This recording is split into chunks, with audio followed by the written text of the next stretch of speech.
34 ans que je suis en éducation, que j'ai été maman, grand-maman, enseignante, directrice d'école, coach.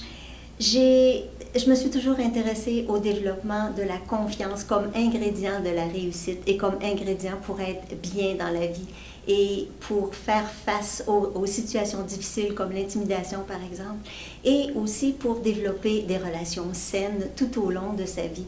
Lorsqu'on ne développe pas la confiance lorsqu'on est jeune, on aura à la développer plus tard parce que ça va nous suivre durant toute notre vie, cet élément-là, et c'est à développer durant toute notre vie. On a à le développer même comme parents.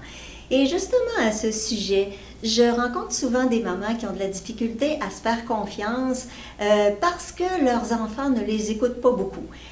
Parfois, elles en veulent un petit peu à leur conjoint parce que lorsqu'ils parlent, les enfants écoutent davantage. Alors, je voudrais vous donner quelques petits conseils pour vous mettre sur des pistes qui vont vous aider à vous faire davantage confiance. Alors, vous voyez, j'ai écrit 3 mots ici, 3 mots-clés. Portez attention à ce qu'on dit, à émettre une intention claire lorsque nous parlons et laisser aller les tensions. Pourquoi tout ça? C'est parce que les mots qu'on utilise, ils sont importants, notre vocabulaire est important. Cependant, ils ne comptent que pour 7% dans le message qui va être compris par l'autre personne. Alors, c'est sûr qu'un des éléments qui fait que l'enfant va avoir peut-être plus tendance, si c'est le cas, à obtempérer lorsque son père lui demande quelque chose que lorsque vous le lui demandez, c'est l'énergie qu'il y a derrière les paroles. Alors, il peut prononcer les mêmes mots et ça peut être frustrant pour vous, cependant, il y a l'énergie derrière qui n'est pas la même. Alors, pour vous aider à mettre plus d'énergie derrière vos mots, au niveau de l'attention, attention portée à votre vocabulaire. Portez attention aux mots que vous utilisez. Même s'ils ne comptent que pour 7%, ils émettent aussi une énergie, vos mots. Si vous avez des mots plutôt plaintifs, des mots de reproche, des mots qui tournent autour de la mentalité de la victime, c'est sûr que ça n'émet pas la même énergie que si vous parlez de défi, que si vous parlez de confiance, que si vous parlez de réussite. Donc, portez attention, je vous suggère de porter attention à vos mots pendant une semaine. Mettez-vous un élastique autour du poignet, puis à chaque fois que vous avez des mots qui sont plutôt négatifs ou qui ne vont pas dans le sens de ce sur quoi que vous voulez voir développer chez votre enfant ou la manière dont vous voulez vous exprimer, quand ça ne fait pas votre affaire, tirez un petit peu sur l'élastique et vous allez voir, peut-être vous allez tirer de plus en plus parce que vous allez être de plus en plus consciente, peut-être que vous allez tirer de moins en moins parce qu'en étant consciente, ça va vous permettre de modifier vos interventions. Alors, c'est un petit truc qui peut être aidant. Portez attention aussi aux remarques de votre critique intérieure.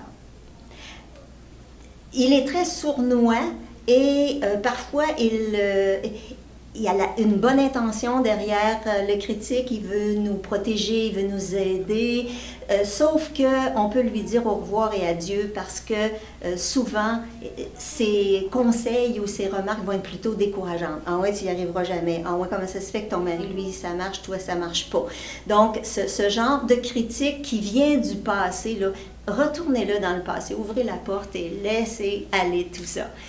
Bon, c'est plus facile à dire qu'à faire. Cependant, si vous avez vraiment l'intention de le faire, vous allez finir par réussir. En tout cas, vous allez progressivement faire diminuer la voix du critique.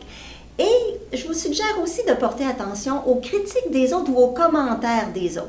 C'est sûr que ça ne nous fait pas nécessairement plaisir, les commentaires des autres, mais regardez-les de façon objective, comme quoi c'est ni bon ni mauvais, mais ça peut être dans les commentaires des autres, il peut y avoir des éléments qui vous aident à modifier certains de vos mots, certaines de vos interventions.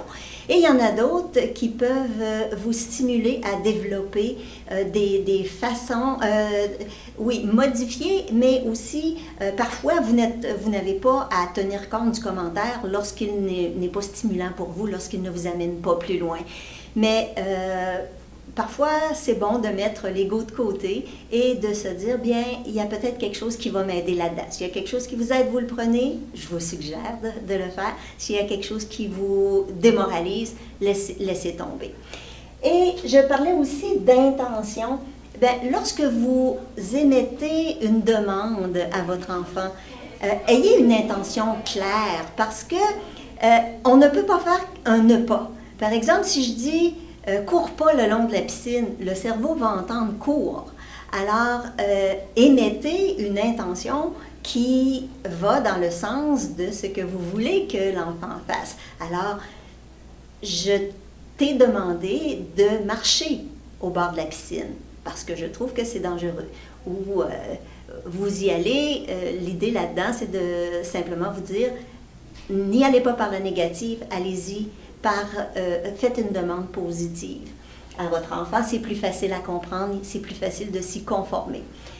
Et pas de tension, ben, si votre enfant écoute davantage son père que vous, c'est comme ça. Accueillez, ne vous en faites pas trop avec ça.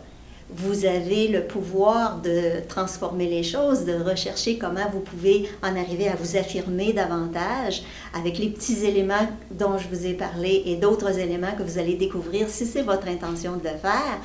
Mais la tension, c'est contre-productif. Plus je suis stressée, moins j'ai accès à mon intelligence. Alors, je vous suggère de vous faire confiance et de continuer de vous exercer à établir une relation stimulante et efficace avec votre enfant. Et c'est sûr que ma passion, c'est d'aider les parents à y arriver par toutes sortes de petits et de grands trucs. Au revoir. Merci.